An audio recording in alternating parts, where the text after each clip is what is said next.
buhay o kabiguan, ng ligaya o lungkot. Kaya marapat lamang na tanggapin si Jesus bilang tagapagligtas at Panginoon. At matapos yun ay panariwain ang katapatan at paglapit sa Kanya bawat araw o day by day. Ang day by day ay naglalayong umalalay sa pang-araw-araw na pamumuhay. Narito po si Kuya Ed Lapis sa mensaheng pinamagatang Faith, it's all in the mind.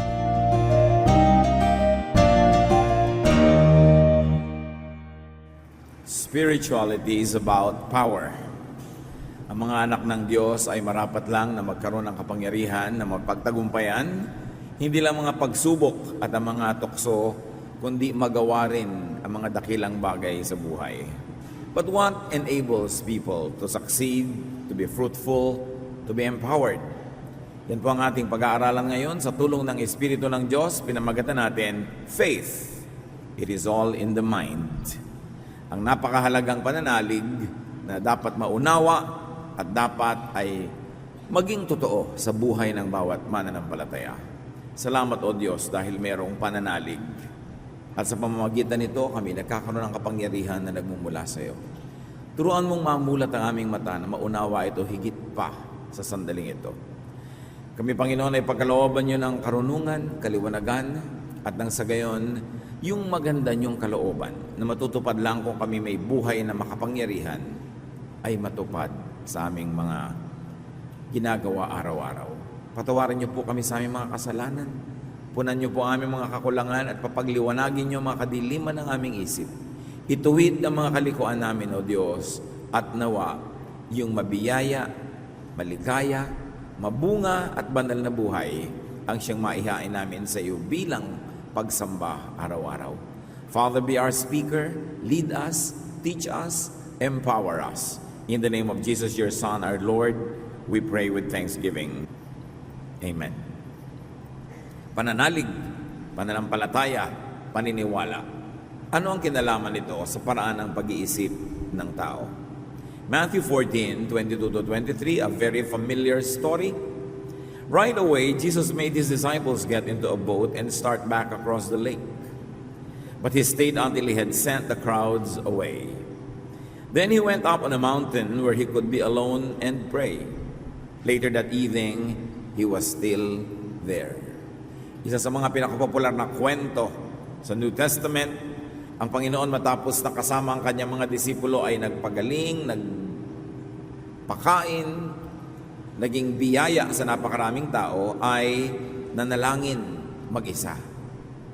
Pinasakay niya ang kanyang mga disciples sa isang bangka at pinapunta na doon sa kanilang pupuntahan at nagpaiwan pa siya upang makipagniig sa Ama sa panalangin. At gumabi na ay nandun pa siya at nananalangin. Matthew 14:24-27. By this time, the boat was a long way from the shore. It was going against the wind that was being tossed around by the waves.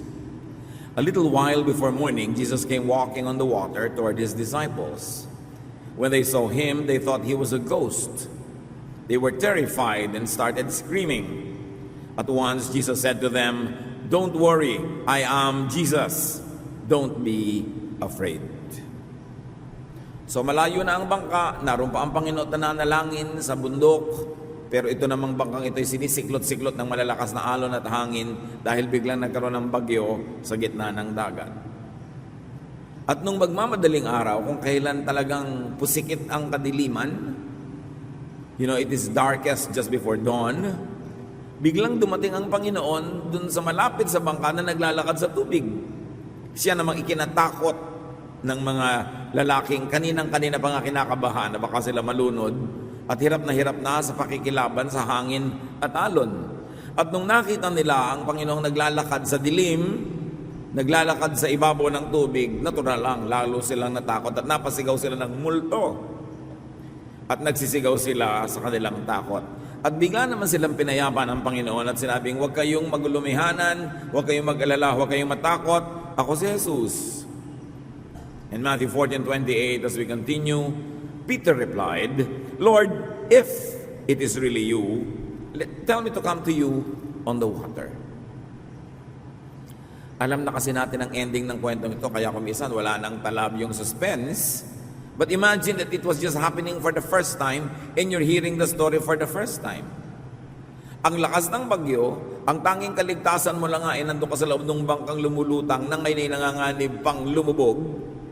Tapos nung sinabi ng Panginoon na siya si Jesus, itong si Pedro, ay lalo pang lumakas ang loob at sabi pa, kung talagang kayo yan, ay payagan ninyo ako, tawagin ninyo ako na makatungtong dito sa tubig at lumapit sa inyo. Why will you leave your boat, your only ark of safety, in such a difficult moment and then get into the water which was being tossed by heavy winds? Matthew 14:29-31. Come on, Jesus said. Peter then got out of the boat and started walking on the water toward him. But when Peter saw how strong the wind was, he was afraid and started sinking. "Save me, Lord," he shouted. Right away, Jesus reached out his hand. He held Peter up and said, "You surely don't have much faith. Why do you doubt?" Itong lalaki na sa dinami-rami ng mga lalaki nasa bangka ay meron ng pinakamatibay na pananalig to the point na siya ay tutungtong sa tubig, iiwan ng bangka at siya na may nakagawa ng mga ilang hakbang palayo sa bangka, palapit kay Jesus, napagsabihan pa rin ang konti naman na yung pananalig. Ba't ka nagduda? Ba't ka nagalinlangan? Dahil habang nakatingin itong si Pedro sa Panginoon, siya ay nakakalakad sa tubig, pero nung nalingat, natuon ang pansin niya sa hangin, sa alon, at naalala niyang pwedeng-pwede siyang lumubog, nagsimula nga siyang lumubog ng ubod ng bilis. At kung hindi pa siya biglang inabot ng Panginoon, ay maaring tuluyan na siyang lumubog sa ilalim ng dagat na ito. At sabi ng Panginoon, bakit naman napakaliit na yung pananalig? Matthew 14:32-33. When Jesus and Peter got into the boat, the wind died down. The men in the boat worshiped Jesus and said, "You really are the Son of God." Parang hindi pa sapat yung himalang nakita nila na si Jesus ay naglalakad sa tubig. Si Pedro kahit sandali lang ay nakapaglakad din sa tubig. At matapos na ang dalawang ito ay sumakay muli dun sa bangka, biglang pumayapa ang panahon. Tumigil ang bagyo. Kaya naman namangha lalo ang mga sakay ng bangka at talagang sila ay nagsabing, tunay nga na kayo ang anak ng Diyos. Now let's look at the power of faith. Lalong madagdagan nawa ang pagkaunawa natin sa kapangyarihan ng pananalig at sa lakas na maaring angkinin ng sinumang nananalig. Faith connects with God's power. Like in Peter's case. Ang kapangyarihan ng Diyos, ang pinakamalakas na kapangyarihan sa buong sangnilikha. Paano yun nagiging sayo kung ikaw ay may pananalig? Faith becomes a channel of God's power. Maraming channel sa TV. Channel 1, 2, 3, 4, 5, 6, 7, and so on. At kung saan ka nakatutok na channel, yung palabas, yung mensahe, yung tunog, yung nakikita na galing sa channel na yon ang makakarating sa buhay mo. Papasok sa iyong mata, papasok sa iyong utak, at papasok sa iyong buong pagkatao, yung mensahe. Pananalig yung channel. Kung gusto ninyong ang kapangyarihan ng Diyos ay makita, marinig, at pumasok sa ating buhay. Pananalig yung tubo na kumbaga sa mga water system, yung tubo ang dinadaluyan ng tubig mula doon sa pinanggalingan patungo sa inyong bahay. Pananalig naman ang pinangdadaanan ng kapangyarihan ng Diyos mula doon sa mga langit patungo sa kahuli-hulihang himaymay ng ating katawan. Peter's faith became such a channel. Paano kakayanin ng lupang katawan ni Pedro na tumungtong sa tubig at hindi lumubog? Nagawa yon dahil kahit sandali nakatutok siya sa kapangyarihan ng Diyos. Nandun siya sa Jesus Channel. Kaya may nangyari sa kanya. At kung baga nanonood kayo, kung meron man na horror channel, na pag nanonood kayo natatakot. Kung nanonood kayo sa disco channel, na pag nanonood kayo napapaindak. At kung nanonood kayo sa food channel, na pag nanonood kayo'y tumatakam at nananabik at biglang nagugutom, ano mangyayari kung nakatutok ka sa Jesus Channel? At ang pagtutok niyan ay sa pamamagitan ng pananalig. Pag nananalig ka, nagkakaroon ng direct communication and connection with God. Kumbaga may Lamesa Dam na nandoon sa may Quezon City, ikaw ay malayo, nasa Malabon, pero kailangan mo ng tubig, biglang nagkakaroon ng tubo mula dun sa Lamesa Dam tungo sa iyong kusina. That is what faith does. Nakakakonekta ka sa panggagalingan ng anumang kailangan mo. At nakita natin na isa pang kapangyarihan ng pananalig, faith creates and recreates. Pag may pananalig, may nalilikha at mayroong naiiba mula sa dating pagkakalikha, nare-reinvent. Peter's faith created a new hymn. Can you imagine the Peter that would defy the power of gravity? The Peter whose body would defy the law of buoyancy on water? Isang Pedro na tulad nyo at tulad ko, pero lalakad sa tubig nang hindi lulubog. Can you imagine the great change that happened in him because he believed? Hindi lang siya ang nagbago, pati ang kanyang kapaligiran. The water refused to let him into it. Pambihirang himala. Peter's faith recreated the water on which he walked. Na yung tubig na liquid, nagmistulang solid sa pagtapak ng kanyang mga paa. What the mind can conceive could become physically real. Inisip ni Pedro na maglalakad siya sa tubig, nanalig siya sa iniisip niya at naganap. Ano ang mga kailangan nating maganap sa buhay na ang kailangan mo na'y isipin pagkatapos ay paniwalaan? Pag naniniwala ka na ang iyong asawa ay matapat sa iyo, mahimbing ang iyong tulog kahit wala siya. Pag naniniwala kang siya'y nagtataksil sa iyo, kahit hindi, balisa ka at puyat. Kasi kung anong pinaniniwalaan mo, nagiging ganun ka. Ano ang paniniwala natin sa Diyos?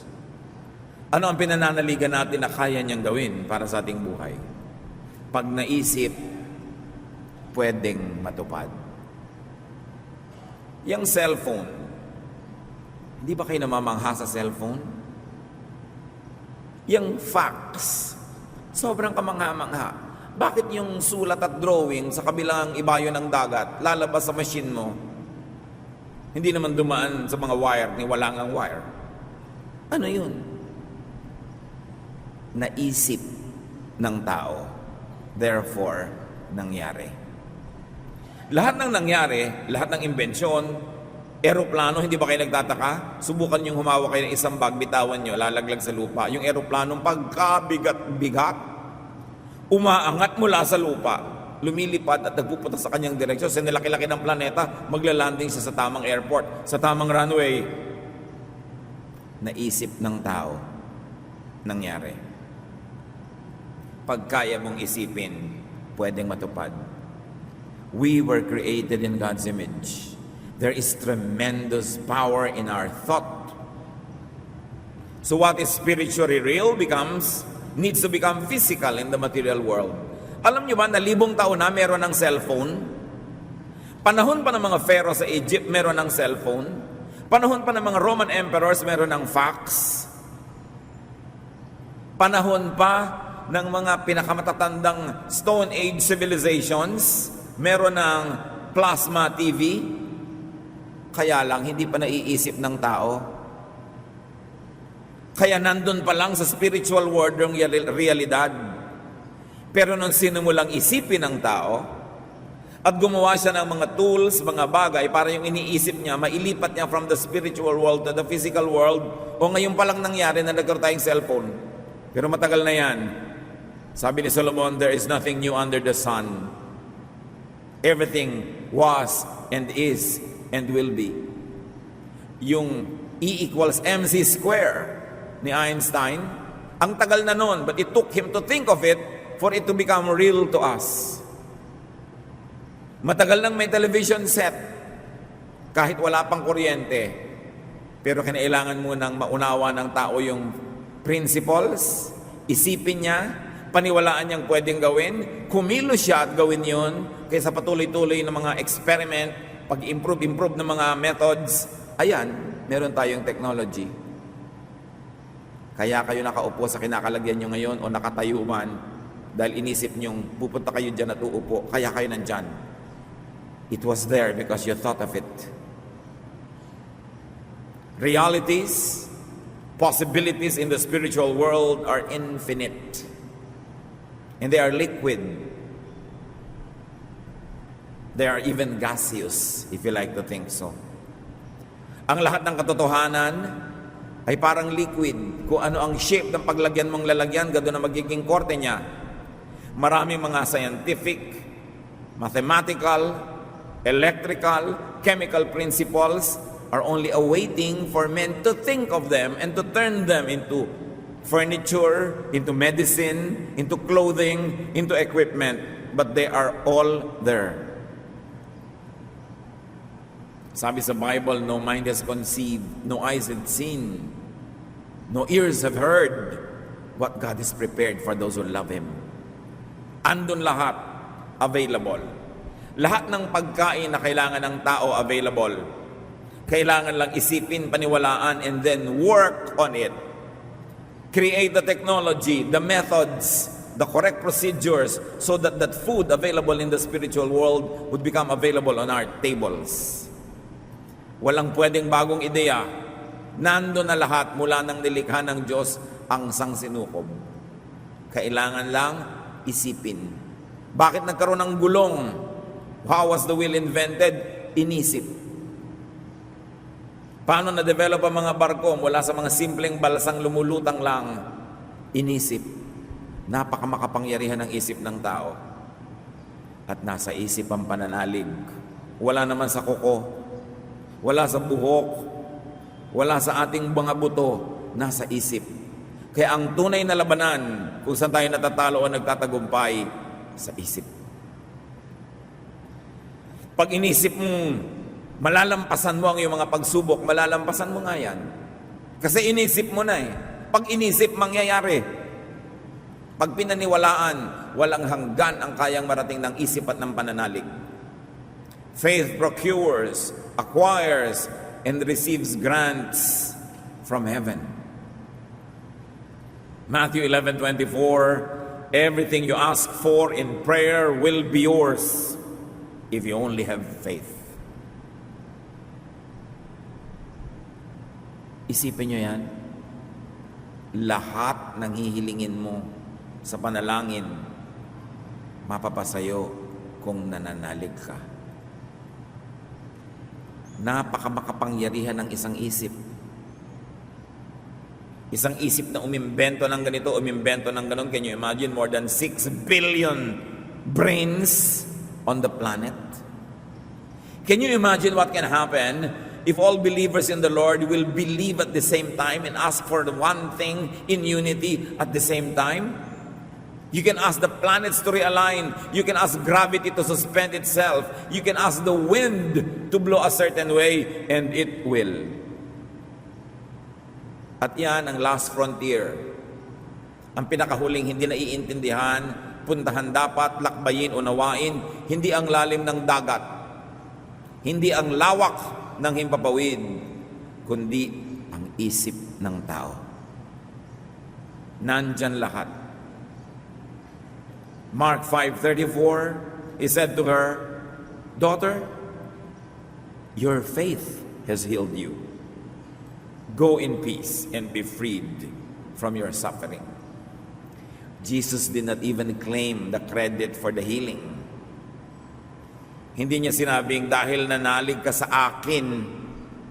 Sabi lang niya, dahil nanalig ka. Can you imagine what faith could do? Kung meron kayong kilala na ipinanganak ng ubod ng hirap, halimbawa ang pamilya niya hindi supportive, ayaw siyang pag-aralin, walang ambisyon ang lahat ng kanyang mga kamag-anak, pero sa isip ng isang individual na ito, sinabi niya, ayoko maging mahirap, ayoko manatiling mahirap, ayoko maging ganito forever. Di ba nakikita niyo ang kanyang tagumpay? Dahil inisip niya. Lahat ng nakalampas sa hirap, nakalampas sa mga pagsubok, at nagtagumpay kasi inisip nila na yun ang gusto nilang gawin. At nanalig sila na pwedeng gawin yun. Kumisan may mga taong miyembro ng isang mahirap na pamilya, gustong maging professional. Sasabihin ng mga pinsan, nangangarap kaya ta ng gising, hindi natin kaya yan. Patawanin mo ako, isang joke, imposible yan. Pero dahil nanalig siya, nalampasan niya ang lahat ng harang. Hebrews 11:6. And without faith, it is impossible to please God. Because anyone who comes to Him must believe that He exists and that He rewards those who earnestly seek Him. Kung walang tunay na pananalig, imposibleng malugod ang Diyos sa'yo. At sino man daw na nananalig, dapat unang-una niya talagang paniwalaan ng ganap na may Diyos. At ang Diyos na ito ay nagbibigay ng gantimpala sa mga naghahanap, sumusunod sa Kanya. In other words, our relationship with God must be active. You don't only believe. You believe so that you could get what you want from God. You believe so that you can move mountains. You believe that you can surmount difficulties. You believe so you could achieve. Hindi siya isang dekorasyong pananalig. Isang pananalig siya which, when operationalized, will bring results. Desirable results into your life. What's the point na naniniwala ka sa Diyos tas wala naman nangyayari sa buhay mo? Hindi man lang gumagaling ang sakit mo. Hindi man lang umaasenso ang buhay mo. Hindi mo man lang napipigil ang iyong sarili pag nagagalit. Hindi mo man lang naitutulak ang sarili mo para sumipag at maging mabunga. What's the point na nananalig ka sa Diyos tapos walang kakwenta-kwenta ang iyong trabaho, ang kukunti-kunti ng iyong alam, ang dukha-dukha ng iyong buhay. Hindi ka umaangat sa lupa. Ang tunay na pananalig sa Diyos ay mayroong accomplishment. You believe so you can achieve. You don't believe and stop there and just believe. You believe so that your belief will become the stepping stone, the jumping board for your movement from glory to glory. Active faith yan. Interactive with God.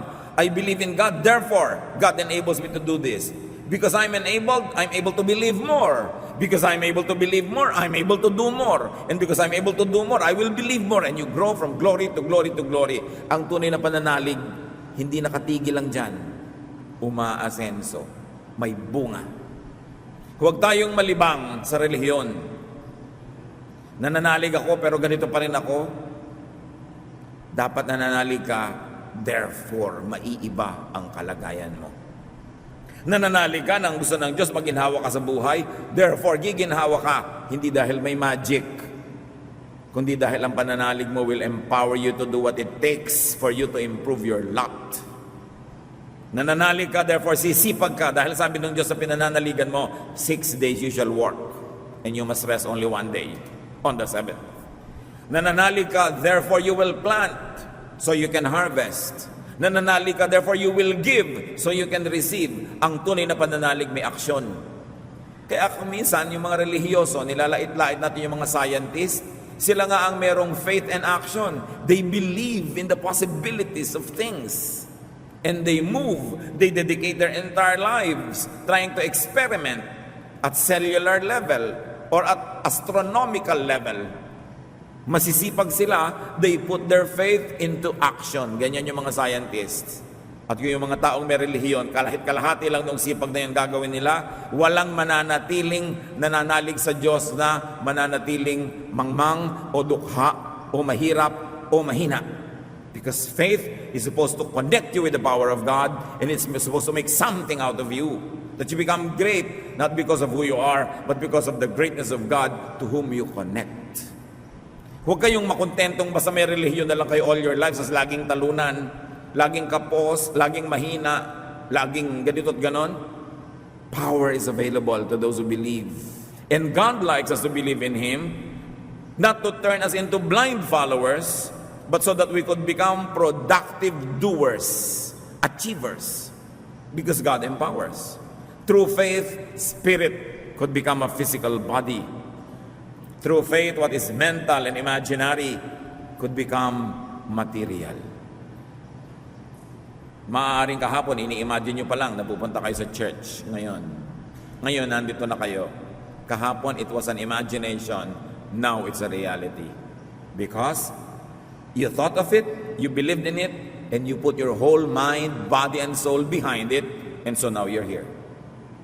Ang tunay na pananalig, may kakambal na ginagawa. Fear also is in the mind, but it translates into perspiration. Subukan nyo yung mga natatakot, pinagpapawisan ng malamig. Nasa isip lang yung ini-imagine na may multo sa kabilang kwarto, pinapawisan ka na ngayon pa lang. Wala pa yung multo. That means in your mind, it's already true. Therefore, it will show in your body. Fear results into increased heartbeat, increased blood pressure, and sometimes even paralysis. Nasa isip pa lang yon. Can you imagine the power of the mind? Iniisip mo na yung asawa mo nasa kandungan ng iba, tumataas ang presyo ng iyong dugo. Pero wala naman, hindi naman nagaganap. Nasan? Kasi sa isip mo, inisip mo. At pag inisip mo, naganap na. Naghihintay lang ng physical counterpart. But then already, physically, it is showing in your body. Observe what mental constructs could do. For instance, anger and jealousy. Can you imagine how it destroys you physically? When anger and jealousy are not physical things, they are mental constructs. They are in the mind. Imagine lust. Bigla ka nagkaroon ng paghahangad in a sexual way sa isang tao. Observe all the physical changes that will happen in your own body just because you are imagining something in your brain. Ganun ka powerful. Kaya sinasabi nila, mind over matter. Your thoughts are above things. Spirit over material things. Thought over matter. Faith over matter. Kaya yung naniniwala talagang gagaling sila, gumagaling nga. At yung naniniwalang magkakasakit sila at hihina, humihina nga. Nasa isip. What are the hindrances to faith? Or at least some of the hindrances? Unbelief. Firm refusal. Pag sinabi nating unbelief, yung talagang decidido kang hindi maniwala. But you have to make yourself believe so that something will happen. Kahit sa mga espiritista, sa mga manghuhula, pagka nakaikot kayo sa mesa at tatawag siya ng kung ano mang spirito, sasabihin niya, bawal ang kontra. Yung ayaw maniwala, lumabas, huwag sumali dito. Kasi pag may hindi naniniwala, nakukontra talaga. Magpupunta ka sa doktor, tapos sasabihin mo, hindi yata ako mapapagaling nitong doktor na to, ang payat-payat niya. Paano ka nga mapapagaling? Hindi ka nananalig. Pero pag nananalig ka, yung katawan mo, sumusunod lang sa iniisip mo. Alam niyo mga kapatid, hindi maipaliwanag, pero may malaking himalang nagaganap pag ang isang isipin ay pumasok na sa iyong utak. Sumusunod ang physical world. Kaya pag sinabi mo sa iyong umagang-umaga, nasira ng araw ko, observe it. Talagang sunod-sunod. May mangyayaring mga disaster sa maghapon mo. Sinabi mo na kasi, pinaniwalaan mo na susunod ang mundo. Susundin ka niya. Why? Because you were created in God's image. There's the spark of the divine in you. Kaya may kapangyarihan ng ating salita. May kapangyarihan ng ating iniisip. Sasakay ka pa lang sa aeroplano, iniisip mo, ninervyos ako. Ninervyosin ka nga. In fact, 2 weeks pa bago ka lumipad, lagi mo nang iniisip, malapit na akong nervyosin. Handang-handa ka nang manervyos. And sure enough, inisip mo, mangyayari. That's why to make yourself believe is the greatest project of life. Because everything is possible to those who believe. Another hindrance to faith, less than unbelief, is doubt. Naniniwala, hindi maniniwala, maniniwala ng konti, magdududa, pabalik-balik, hati. At ito ang isa sa mga spiritual conditions na ayaw ng Diyos para sa atin. Half-heartedness, inner division. Ayaw ng Diyos ng hati ang loob. Kasi pag hati ang loob, sira ang loob. Pag nagdadalawang loob ka, walang mangyayari sa buhay mo. Kaya nakikita nyo yung may mga nagaganap na buhay, yung sasabihin natin, buo kasi loob niyan. Matapang ang loob, malakas ang loob. Pag hati, walang kwenta. Tulad ni Pedro. Una, buo ang loob niya. Hindi naman sinasabi ni Lord na sino ang gusto maglakad sa tubig. Wala namang ganung offer. Siya mismo nag-isip. Siya ang humiling. Lord, palakarin niyo ako sa tubig. Pero nung naglalakad na siya, nahati ang loob. Nagdalawang loob. Nasira ang loob. Lumubog. Walang nagaganap sa taong mahina ang loob. Kailangan buo. Titigil ako manigarilyo. Therefore, buong loob yon. Hindi may nakatago kang dalawang stick. Just in case. Alam mo agad na, hati ang loob mo, hindi ka magtatagumpay. Nag-church ako, pero late pa. Pwede namang maaga. Hati ang loob. A-attend ka na rin lang, buong buo na, hindi kalahati na lang. Hindi pa tapos ang closing song, nagmamadali nang lumabas. Ewan ko kung sino ang kakarera. Siguro may coaching, gusto niyang una siyang makalabas sa parking lot. O may bibili siyang libro, gusto niya una siya sa pila. Pero hindi pa tapos yung worship, nagkakandara pa ka nang lumabas. May blessing pa, yung blessing na song. Hati, kulang, ba't di na lang buuin? Mag-aasawa, tapos may sariling buhay, may nalihim, hindi buo ang pakikipag-isa sa kanyang asawa. Nakikipagkutsabaan sa mga kamag-anak para din lang yun ang sariling asawa. Hati. Ano mangyayari? Wala. Dapat buo. So isipin nyo mga kapatid, ano ba yung talagang gusto ko sa buhay? Pag naisip niyo na buuin yung loob nyo na doon kayo magtuon ng lahat-lahat ng inyong lakas. O may mga bagay na nasa buhay nyo na hindi nyo na matanggal, pues tanggapin nyo na ng buo. Huwag nyo nang hati-hatiin pa ang loob nyo dahil wala rin naman mangyayari. O nag-asawa kayo, na-discover nyo na ay hindi pala siya talaga yung Adonis na gusto ko. Pero asawa nyo na, andyan na, may mga anak na kayo. Huwag nyo nang hatiin ang loob nyo, ibigay nyo na lahat. Pareho kayo. Para may mangyari sa inyong relasyon. Magtitinda na rin lang kayo, damihan nyo na, huwag konti-konti. Nakatao din kayo sa tindahan nyo, ang benta nyo, ang konti. Dapat buo, with feelings. Mananalig ka sa Panginoon, ibigay mo na. Sasali ka sa choir, umattend ka ng lahat ng rehearsal. Maaga ang dating. Magtuturo ka sa Sunday school, pag-aralan mo, walang hati. Ayaw ng Diyos ang hati. James 1, 6-8. But when you ask for something, you must have faith and not doubt. Anyone who doubts is like an ocean wave tossed around in a storm. If you are that kind of person, you can't make up your mind. And you surely can't be trusted. So don't expect the Lord to give you anything at all. Huwag kang umasa na may matatanggap ka sa Diyos kung kapra-kapraso, hati-hati, hindi buo, hindi ganap. Revelation 3:15-16, yung isang sama ng loob ng Diyos sa isang church. I know everything you have done, and you are not cold or hot. I wish you were either one or the other. But since you are lukewarm and neither hot nor cold, I will spit you out of my mouth. Sabi ng Diyos dito, hindi naman kayo malamig, hindi rin kayo mainit, sala sa init, sala sa lamig. Hindi ko maintindihan kung anong gusto nyo. Wala kayo rito, wala kayo doon. At dahil hindi ko kayo maintindihan, luluwa ko na lang kayo. At maaari ang gamitin ng Panginoon yung prinsipyo yan, hindi lang sa isang buong kongregasyon, kundi sa mga individual. Apply this truth in whatever you do. In your ministry. May ministry ka na, lubusin mo na. Give your best. Meron kang project, give your all. Gusto mo magtinda ng something, give your all. Know all the product development. Know all the things about the product. and deliver it best. Lahat ng mga taong umangat, umasenso, nakawala mula doon sa maraming kasama na mga so-so, because they focused, because they gave their all. May trabaho ka, nagtatrabaho ka na rin lang, give your all. Hindi yung pag nagtanggalan, nasa first batch ka agad ng tinatanggal. 1,000 kayo, tapos isa yung tatanggalin, ikaw pa ang nagwagi. Pambihira naman yun, natanggal ka agad. Dahil siguradong pag tiningnan ng personal yung record, ikaw yung hati ang loob. Pumapasok na rin lang, late pa.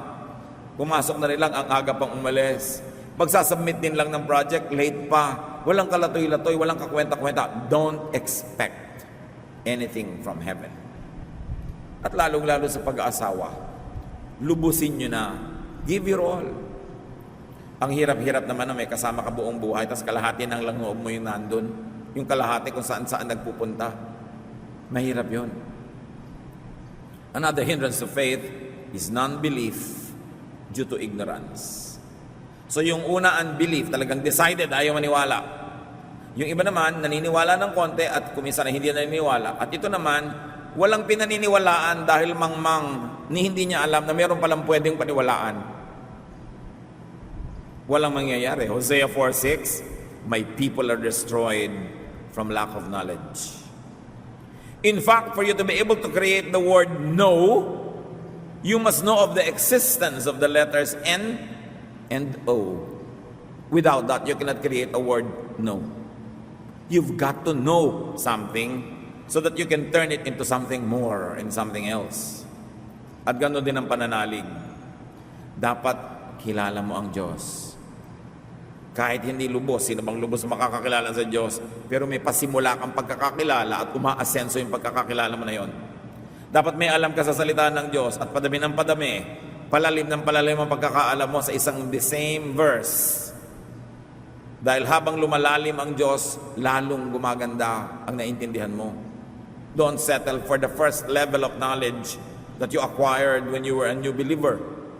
Because the same truth, the same verse can have many dimensions if you are ready for such. Now, how do you develop faith? Think and agree with your thought. Una, mag-isip ka.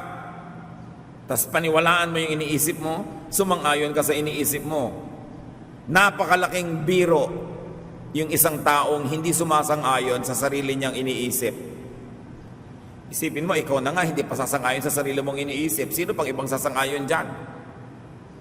Kaya kailangan nag-iisip ang tao. Think, know, make up your mind. Work, and make your mind work. Which really, in religious term, is called pray. Manalangin ka. Para kang plug ng kuryente, pag nananalangin ka, nakasaksa ka sa outlet. Nakakonect ka sa Diyos. Pero siguro nakakakita kayo ng mga outlet na yung ilaw, patay buhay, kasi yung outlet maluwag. O kaya yung plug maluwag. Meron din naman gano'n, nananalangin pero lumilipad ang isip. On and off, on and off. Do you think God will be pleased? No. Mananalangin kayo, focus. Kaya nga pag nag-iisip tayo, kuminsan the telemind gives a telemiracle. Matthew 8:5-13. When Jesus had entered Capernaum, a centurion came to him asking for help. Lord, he said, my servant lies at home paralyzed and in terrible suffering. Jesus said to him, I will go and heal him. The centurion replied, No, Lord, I do not deserve to have you come under my roof. But just say the word, and my servant will be healed. When Jesus heard this, he was astonished and said to those who following him, I tell you the truth, I have not found anyone in Israel with such great faith. Then Jesus said to the centurion, Go, it will be done just as you believed it would. And his servant was healed at that very hour. Malayo sila sa bahay nitong officer. Ipinakiusap niya sa Panginoon na pagalingin yung kanyang alipin. At sabi ng Panginoon, tara, punta tayo sa bahay niyo. Hindi na po kailangan. Sa powers nyo na yan, kahit malayo tayo dito, sabihin nyo lang, gagaling siya. Sabi ni Lord, Impressive faith. Wala ako nakitang ganyan dito sa bayan ng Israel. Sabi, dahil naniniwala ka, kahit malayo tayo dito, gagaling yung servant mo. At nung mismong oras na yon gumaling. Hindi kayo nailangan dalhin yung pasyente kay Jesus. Hindi kinailangan dalhin si Jesus sa pasyente. Telemind, telefaith, telemiracle. Malayo ang narating. Meron pang teletransport. Doon sa binasa nating kwento na ang Panginoon ay tumungtong sa bangka ay biglang gumanda ang panahon, John adds a very interesting detail sa John 6:21. The disciples wanted him into the boat, to take him into the boat, but suddenly the boat reached the shore where they were headed. Inisip, ginusto ng mga disipulo na si Jesus ay sumampa doon sa bangka. Bakit? Bakit nila gustong-gusto na sumakay si Jesus sa bangka nila? Para makarating na sila sa pupuntahan nila dahil naniniwala sila pag sakay nila si Jesus, gaganda ang panahon, aayos ang lahat, titibay ang kanilang loob, magiging isa ang kanilang effort sa pagsagwan o sa paglalakbay, makakarating sila. At dahil gusto nilang makarating, nangyari. Dahil pagtungtong ni Jesus sa bangka, biglang nandun na sila sa pampang. This is one detail that many people often miss. John adds this detail. Ginusto mo. Bakit mo gusto si Jesus sumakay sa bangka mo? Para pumayapa ang panahon at makarating ka sa pupuntahan. Di ba? Ang buhay natin, bangka rin. May bagyo, may hangin. Pagod na rin tayo. Natatakot. Nagdududa. Mabubuhay pa ba tayo o lulubog? And then you want Jesus in your life. Why did you accept Jesus into your heart as Savior and Lord? Why would you accept Jesus as Savior and Lord? Bakit mo papasakayin si Jesus sa bangka mo? Para pumayapa ang panahon at makarating ka sa iyong pupuntahan. Tanong, tinanggap nyo na si Jesus na Panginoon tagapagligtas? Pinasakay nyo na sa bangka nyo? Payapa na ba ang dagat nyo? Nakarating na ba kayo doon sa minimithing puntahan? Kapayapaan, kaligtasan, katahimikan ng buhay, kapahingahan, dahil siyempre ang pahinga lang naman ng mga mangingisda kung dumating na sa pampang. O nandyan si Jesus, pero magulo pa rin. Kung isang tahimik, kung isang magulo. Kung minsan nakakapagod, minsan nakakatakot. Kasi siguro, pinapasakay nyo, tapos mamaya, bumaba na kayo unang uli muna. At pagkababa, ay, lumulubog na, sakay uli kayo. Mamaya, ay, bumaba muna kayo para makapunta ako sa gusto kong puntahan. Huwag nyo ko abalahin, meron ako ibang gustong gawin. May iba akong gustong direksyon. Hindi ba ganun ang ginagawa natin sa Panginoon? Sakay baba, sakay baba, sakay baba. Dahil kuminsan si taning ang pinapasakay natin. Oo, Kristiyano ako, pero may gagawin muna akong pandaraya. Jesus, baba muna. Taning, come on board. Oo, Kristiyano ako, pero pagtataksilan ko muna ang asawa ko, total sandali lang. Jesus, get off the boat. Satan, come on over. Kaya ang gulo-gulo, nandun pumayapa, nandun lumakas ang bagyo, mahina, lumakas, paulit-ulit, paikot-ikot, ang buhay mo parang Ferris wheel, ang tagal-tagal mo ng biyahe, nandun ka pa rin, wala ka nararating, dapat buo ang loob. Pinasakay mo na si Jesus, pasakayin mo na ng buo. At pag pinasakay mo siya sa buhay mo, sundin mo ng buo. A one-half Christian is a one-whole nonsense. You will not get anywhere. Kaya nagtatako, iba, bakit ang tagal-tagal ko na po sa Panginoon, ganito pa rin ang buhay mo? Consider the story. Buo ba ang iyong pananalig? Buo ba ang iyong pagsunod? Buo ba ang iyong mga pinagagagawa sa buhay? It's very important. Gusto pa lang nila na makarating sa pupuntahan, nakarating na sila dahil ginusto. Kung minsan hindi natin napapansin, mga kapatid, yang ayaw na ayaw niyong kalagayan sa buhay niyo, ang totoo, ginusto niyo kaya kayo nandyan. And that is the greatest deception. Sino ba gustong magulo buhay? Di ba ayaw niyo naman magulo buhay niyo? Pero bakit magulo? Ayaw mo pala, tapos may number 2 ka. Ayaw mo pala na nadedemanda ka, pero ang estafa ka. Ayaw mo pala na nagugulo ka ng masasamang espiritu, pero hindi ka lumalapit sa Panginoon. nandyan ka kasi ginusto mo. Why? Because you're the captain of your soul. Parang Invictus, no? I am the captain of my soul. We were created in God's image. There's the power of God in us, and we were given free will. Andyan ka kasi ginusto mo. But the devil deceives you into not realizing that you are there because of your choice. Dinadaya ka niya para hindi mo makita ng malinaw ang sitwasyon, para wala kang magawang paraan. Kapatid, nilikha ka ng Diyos, binigyan ka ng free will, hindi ka pwedeng mapunta dyan nang hindi ikaw ang may pasya. Kahit yung mga napapahamak, bakit napahamak? Nagpasya silang pumunta doon. Yung mga naaapi, ba't kayo naaapi? Pumapayag kayong paapi eh. Will nyo rin yan. Kaya yung pagiging mahirap, kasi pumapayag ka mahirap. So, ang sipag-sipag ko naman po, oo nga, pero ang sipag-sipag mo, pero yung trabaho mo, kahit 5,000 taon kang mabuhay at magtrabaho, hindi ka makakabili ng isang boteng suka. So, dapat magpalit ka ng profesyon, magpalit ka ng ginagawa. Change your life. Change the equations of your life. Ayaw mo ng number 5, edi yung 4 mo, huwag mong gawing +1, gawin mong +2, para maging 6. You've got to dislike what you must dislike. And when you dislike it, you've got to think of what you like. And you believe in it. And you do what is necessary so that what you like will happen and God will empower you. Everything is possible for those that believe. Ano pa kaya ang kailangang pagpapahayag ng Diyos para maunawa natin na hawak naman natin talagang ating buhay? Binibigyan tayo ng Panginoon ng ganong laya. Pag nagpapaligtas tayo, inililigtas naman tayo. Pero bakit po kung minsan nagpapaligtas ako, hindi naman niya ako inililigtas?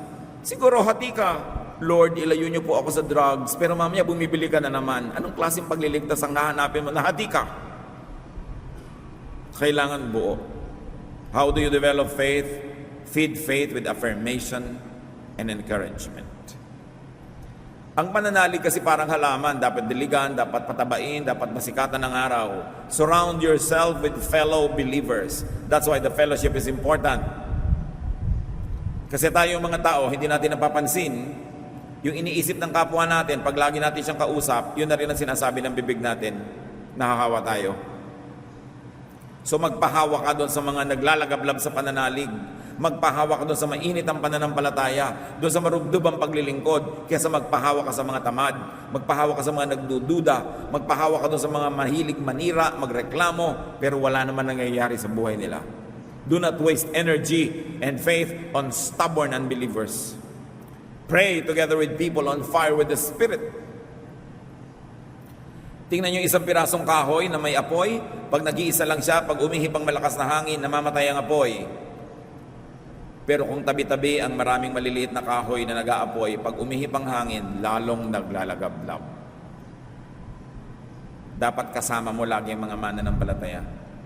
Whenever you can, surround yourself with people whose belief, whose faith, whose faithfulness to God is better than yours. Para ka ma-uplift. Pag pumupunta ka doon sa mga tao na ang pananalig ay mas mahina kaysa sayo, ang paglilingkod ay mas maliit kaysa sayo, go there only to be charitable, to share with them, to lift them up, but don't stay too long with them because their gravity will pull you down. Mas dapat kasama mo na nanalig, nag-encourage. Bakit ka magbabasa ng mga libro na nagbibigay sa'yo ng pagdududa sa Diyos? Bakit ka magbabasa ng mga kung ano-ano na humahati sa iyong loob, naniniwala ka na nga, mamaya nagdududa ka pa? Your faith is your greatest wealth. So you protect it from needless assaults. Get rid of and stay away from negative faith and negative energy. Huwag kayong lagi nakikipagtalo sa mga ayaw manalig. Makipag-reason kayo ng konti, pag nakikita nyo hindi naman talaga sila makikinig, baka madala ka pa. Sabi ni Lord kay Peter, get behind me, Satan. Because Peter was influencing Jesus not to go to Jerusalem, which was negative faith. Kailangan lumayo kayo doon sa mga tao nagpapahina ng inyong pananalig. Lumayo kayo sa anuman na nagpapahina ng inyong pananampalataya sa Diyos. Kasi pananampalataya lang natin ang ating kapangyarihan. Who are we? What is man? We are just made of dust. What is our life? It's just a mist. We only become meaningful when we are connected to God. We only become powerful when God's power rests in us. So, treasure your faith. Ipagtatanggol nyo yan mula sa maraming mga bumabatikos. At yung mga bumabato at bumabatikos sa inyong pananalig, tingnan nyo mga buhay nila. Is that the life you want? Usually, yung mga mahilig magbatikos, mahilig mag-criticize sa mga pananalig, buhol-buhol ang buhay nila rin, gulo-gulo. Is that what you want? It's really all in the mind. Nasa isip. Binabantayan mo kung anong pumapasok sa isip. James 5:17-18. Elijah was just as human as we are. And for 3.5 years, his prayers kept the rain from falling. But when he did pray for rain, it fell from the skies and made the crops grow. Sabi niya, alam niya yung si Elias, isa lang yung taong tulad natin, walang pinagkaiba. Pero nung nanalangin siyang humag-umulan, 3 taong hindi bumagsak ang ulan. Can you imagine, ang hirap buhatin yung clouds? Natural law says that the atmosphere must let the clouds fall as rain. But for 3 years, the atmosphere carried heavy clouds. Or probably kept the clouds away. Dalangin lang yun na isang tao. Alam niya namang ancient people. Kaya noon, pagka walang ulan, mananalangin sila para umulan. Ang ginagawa ng mga scientists, magka-cloud seeding. It's just another form. Napagod ka pa, ba't di ka nalang mag-pray? Because prayer moves the hands of God. The prayer of faith can realign the natural forces to become unnatural to give you what you want. Sabi niya, ask and it shall be given you. Seek and you shall find. Knock and the door will be opened. All in faith.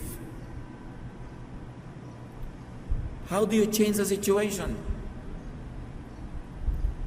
How do you change your surroundings, your life, yourself and others?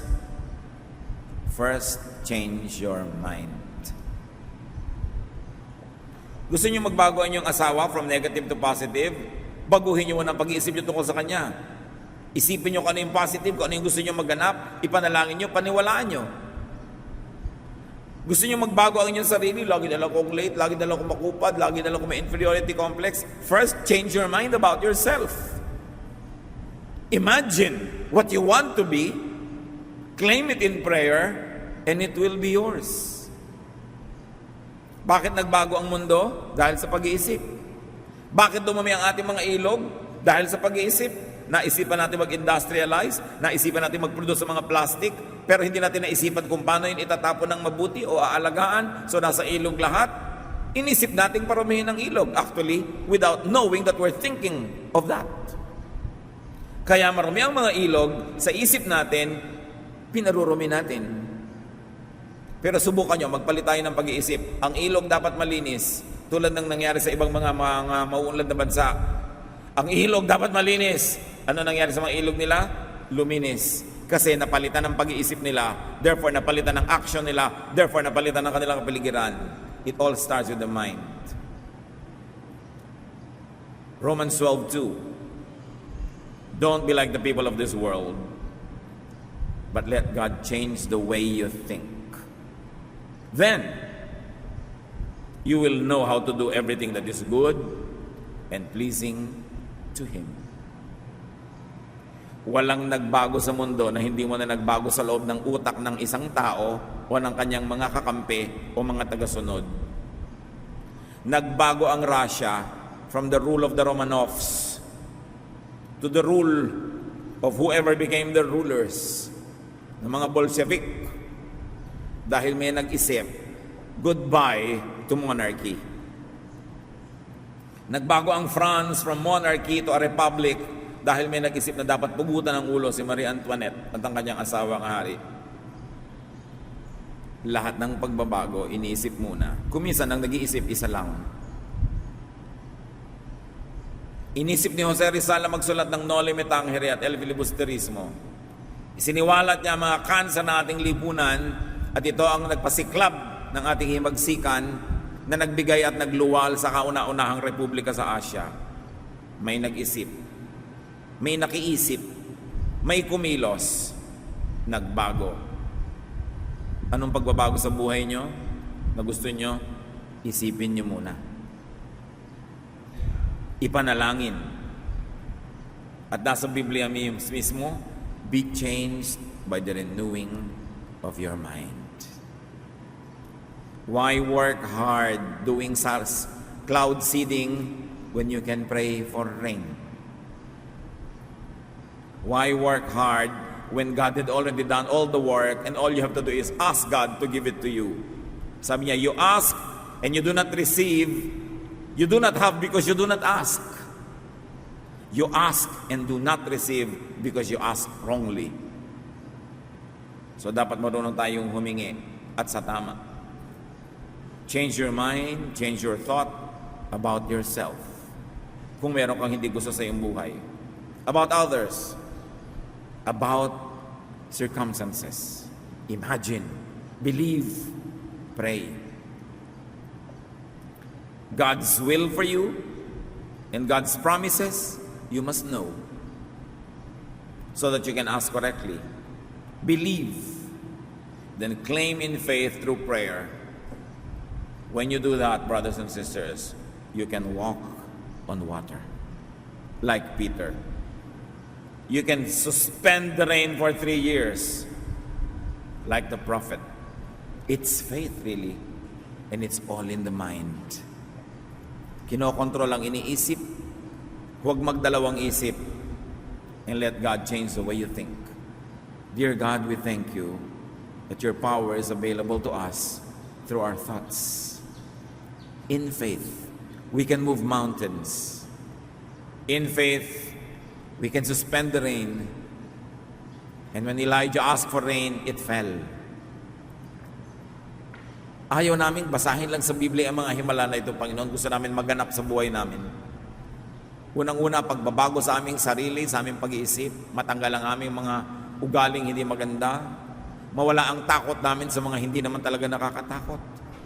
Turuan niyo kaming manalig na pwedeng magbago kami ang aming lipunan, ang aming bansa. Let it all begin with faith, in faith. Suriin mo kami, Panginoon, kung anong kahinaan ng aming mga pananalig ang dapat palakasin. And we acknowledge the weakness of our faith before your presence. Lord, increase our faith. Empower us through faith so that we could be spiritual beings, hindi lang physical, but above all spiritual, that our mind is above matter, that our faith can move mountains.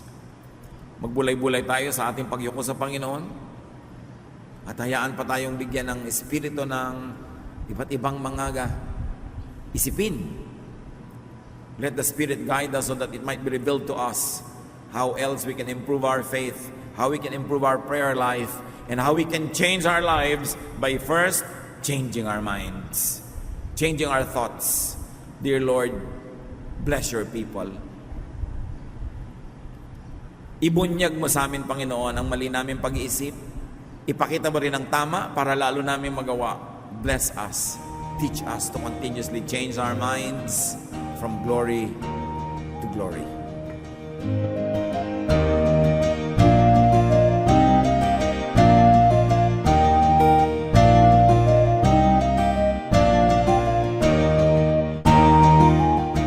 Ang katatapos pong mensahe ni Kuya Ed Lapis ay pinamagatang Faith, it's all in the mind.